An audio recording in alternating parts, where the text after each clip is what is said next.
Saudara-saudari terkasih, berjumpa lagi dengan saya Romo Andreas Basuki atau Romo Abbas. Kita akan berbicara tentang bahaya globalisasi, ketidakpedulian, dan gereja lokal. Paus Fransiskus mengingatkan bahaya globalisasi, ketidakpedulian sebagai penyakit zaman yang sedang melanda masyarakat dunia dewasa ini. Penyakit yang demikian digambarkan hidup hanya seperti sabun yang busanya tampak indah namun tak berisi. Ini akibat dari keadaan hidup tak berkecukupan dan mengejar kemakmuran yang menjadikan orang cenderung memikirkan diri sendiri. Untuk mengatasi hal tersebut, Paus Fransiskus mengajak para pelayan pastoral agar tak hanya sibuk dengan diri sendiri, mengutamakan urusan administrasi, diam dan menikmati kenyamanan, melainkan harus keluar belusuan, membangun jembatan penghubung, merangkul sesama dan menyentuh realitas penderitaan. Gembala seharusnya berbau domba hidup bagi yang miskin, lemah, terluka, tersingkir. Gereja bukan untuk yang sempurna, tetapi bagi siapa saja yang ingin mencari Tuhan. Paus Fransiskus menegaskan, lebih baik sakit karena melayani keluar daripada sakit karena diam di dalam dan sibuk dengan diri sendiri. Sebab kemapanan menurut beliau dapat menyebabkan gereja sakit secara spiritual. Bagi saya, pesan Bapak Suci ini amat inspiratif, mengesan dan mendalam. Jika gereja terjangkit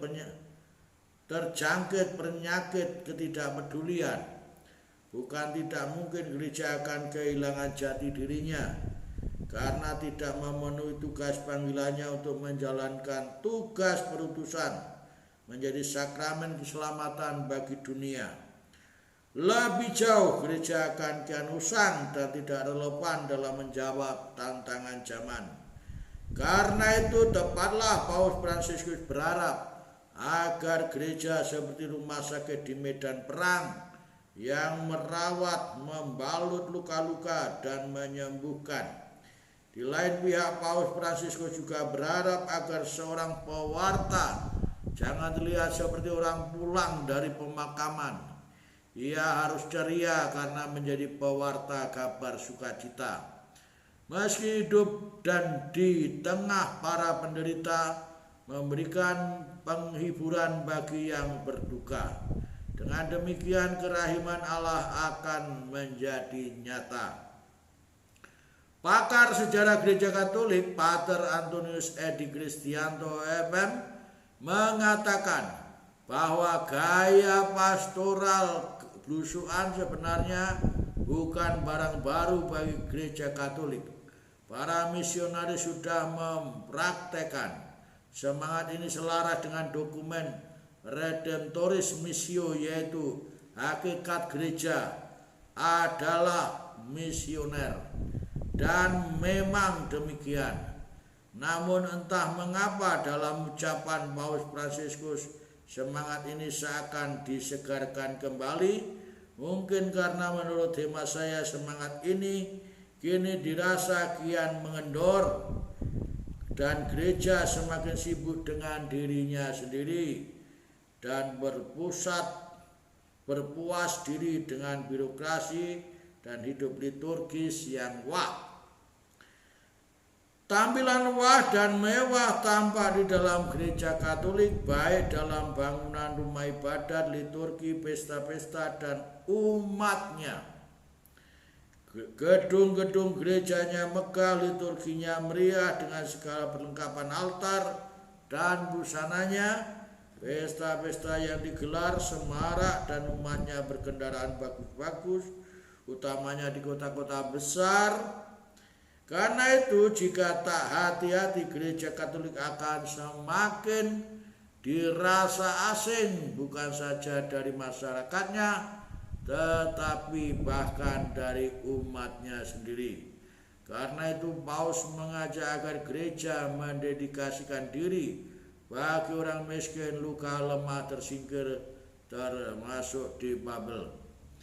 Maka pernyataan dokumen Gaudium et Spes alinea awal sangat penting diperhatikan, yaitu kegembiraan dan harapan duka kecemasan masyarakat adalah kegembiraan dan harapan duka dan kecemasan murid-murid Kristus juga. Karenanya gereja mesti mencermati tanda-tanda zaman. Kala ketidakpedulian melanda masyarakat, gereja harus tanggap. Ketidakpedulian mesti ditandingi dan kepekaan. Berarti tak mungkin acuh tak acuh, melainkan kebalikannya, penuh perhatian. Dengan kata lain, memberikan hati sepenuhnya sebagaimana sikap Yesus sendiri pada saat menyaksikan penderitaan. Ia tergerak hatinya oleh rasa belas kasihan. Matius bab 9 ayat 36, 23 ayat 34, 14 ayat 14, Markus bab 1 ayat 41, bab 6 ayat 34, Lukas 7 ayat 13, dan masih banyak lagi. Rasa belas kasihan ini pula yang dikehendaki oleh Yesus. Matius bab 9 ayat 13, bab 12 ayat 7. Sebagai gembala atau pastor harus mengenal umat yang dipercayakan kepadanya, mengunjungi lebih-lebih saat sakit, memberikan pelayanan sakramen-sakramen tali yang dimintanya, mendengarkan masalah dan keluh kesahnya, menyapa dengan ramah, memberi salam dan berbicara dengan mereka. Perhatian dimulai dari hal-hal yang kecil sederhana. Untuk melakukan pelayanan pastoral secara murah hati meski tidak murahan, dibutuhkan kerendahan hati. Pendek kata, pastor harus mengumat dan tidak hanya menuntut umat, harus mempastor. Pastor sentris bukan masanya lagi, artinya pelaku pastoral tidak hanya pastor. Semua umat berkat baptisan menerima pula imamat umum sehingga mendapat tugas sebagai imam, nabi, dan raja, menguduskan, mewartakan, dan memimpin. Kedua pihak mesti aktif dan responsif. Apa jadinya jika sebuah paroki sudah umatnya pasif, pastornya pasif pula? Bila masing-masing pihak tidak ada kepedulian, yang akan terjadi adalah paroki itu mati suri. Jika pastornya aktif sekali, sebaliknya umat pasif, si pastor berperan sebagai single fighter, alangkah kasihannya dia. Si pastor harus mengurus segala sesuatu, mulai dari sakramen sampai pada saksemen. Ajas subsidiaritas mestinya diberlakukan, yakni apa yang sudah dan bisa diurus di tingkat bawah, umat, pemimpin, imam tak usah terlalu ikut campur tangan. Imam sudah ada bidangnya sendiri, terutama dalam urusan moral dan iman. Namun sebagaimana bila umat yang aktif sementara pastornya pasif, bagaimana? Yang terjadi adalah bagaikan domba-domba tak bergembala. Umat butuh pendampingan dalam kehidupannya di tata dunia, ideologi, ekonomi, politik, sosial, budaya, pertahanan, dan keamanan. Iku boleh sosbudhankan.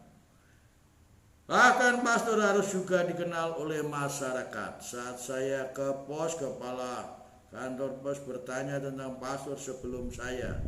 Masyarakat tahu bangunan tingkat itu pastoran tempat saya tinggal, rumah pastor. Tapi penghuninya tak asing bagi mereka karena saya sering kemana-mana untuk keperluan apa saja. Dalam jarak dekat, hanya bersepeda atau malah jalan kaki. Tak dikenal maka tak disayang, demikian adagium. Maka dari awal saya sudah mengajak umat untuk mengenal baik tetangga kiri kanan dan bukan sekedar tahu. Mungkin keberhasilan umat Allah sehingga saat minta tanda tangan dan fotokopi KTP untuk persyaratan perizinan pendirian bangunan gereja, begitupun waktu diverifikasi mereka antusias menanggapi dengan tulus ikhlas tanpa ada yang keberatan. Sampai akhirnya tanggal 26 April 2016 surat izin mendirikan bangunan IMB gereja resmi keluar. Begitupun saat peletakan batu pertama dari berbagai pihak yang diundang, yakni camat, kepala desa, kepala dusun, kapolsek, ramil, FKUP, kabupaten, kecamatan, tokoh-tokoh masyarakat semua hadir. Menurut saya ini semua adalah buah-buah dari kepedulian dalam diri umat Allah sendiri, umat Allah dengan masyarakat dan umat Allah dengan para aparat. Silaturahmi yang terjalin sekian lama membuahkan saling mengenal, saling pengertian, saling mendukung, dan bahkan saling sayang menyayangi. Karena pengenalannya, maka saya tak lagi disebut oleh mereka Bapak Romo. Dengan pasti saya dipanggil oleh Pak Kades Romo Bas, dan saya memanggilnya Pak Tommy. Begitupun penyakit global tak harus berimbas lokal. Kita harus mensikapi dengan bijak. Dan pada akhirnya pada tanggal 28 tahun 2021 gereja itu akhirnya berdiri dan diresmikan oleh Bapak Uskup. Puji Tuhan, haleluya. Tuhan memberkati. Amin.